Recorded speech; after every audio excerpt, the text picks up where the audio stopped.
আসলে আমরা সকাল থেকে আমাদের যে ট্রেনগুলো ছেড়ে গেছে অধিকাংশই আমাদের রাইট টাইমে ছেড়ে গেছে এবং যেগুলো ডিলে হয়েছে এগুলো ম্যাক্সিমাম 10-15 মিনিট।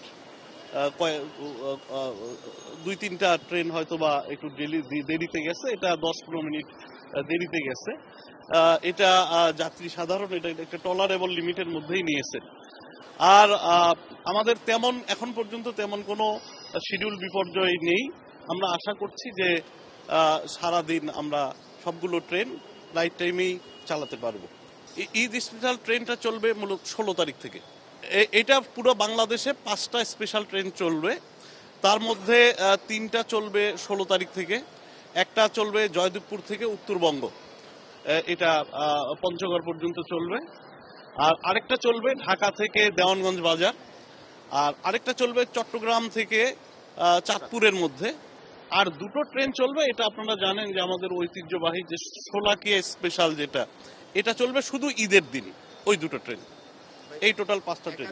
এটা আসলে কি যে অনেক সময়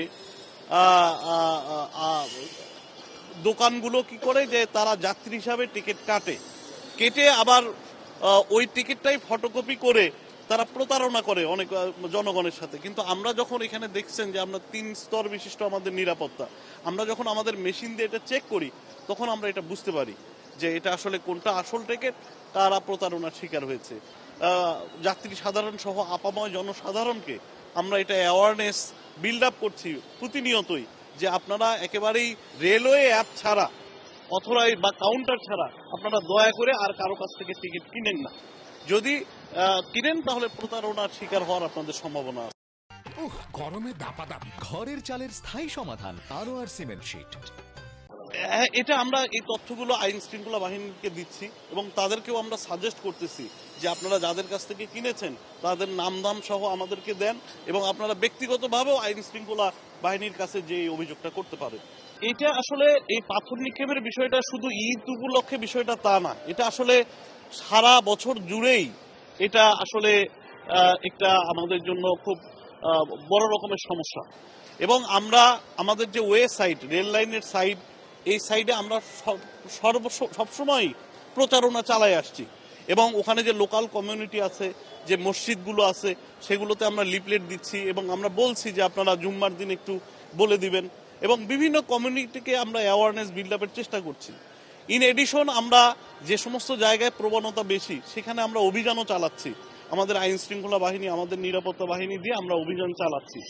তো তারপরেও যদি এরকম ঘটনা ঘটে আমরা যাতে প্রাথমিক চিকিৎসা অন্তত আমরা ট্রেনের মধ্যে দিতে পারি, এই জন্য ফার্স্ট এইড বক্স সহ আমাদের একটা ব্যবস্থা আমরা রাখি, যে বিভিন্নভাবে এটাকে ট্যাকেল করার।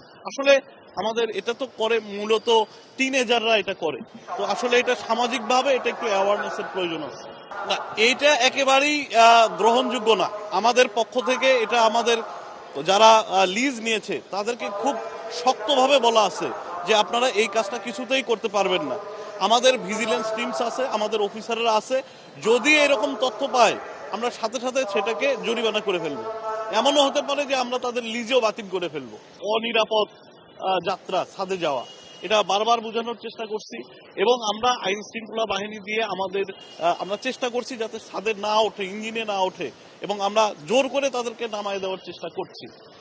এখন শেষ মুহূর্ত পর্যন্ত আমাদের এই প্রচেষ্টা অব্যাহত থাকবে। লোকবল সংকট আছে, তবে আমরা আমাদের অভিজ্ঞতা থেকে দেখেছি যে আসলে ঢাকা, তারপরে বিমানবন্দর এবং জয়দেবপুর, এই 3টা স্টেশনেই আসলে এই প্রবণতাটা খুবই বেশি। এটা পার হয়ে গেলে তারপরে প্রবণতাটা এটা খুব একটা বেশি না। এই জন্য আমরা এই 3টা স্টেশনে বেশি জোরদার করি। তবে অন্য স্টেশনগুলোকেও আমরা বলে রাখি যে এটা কিছুতেই এটা গ্রহণযোগ্য না, ছাদে কেউ উঠতে পারবে না।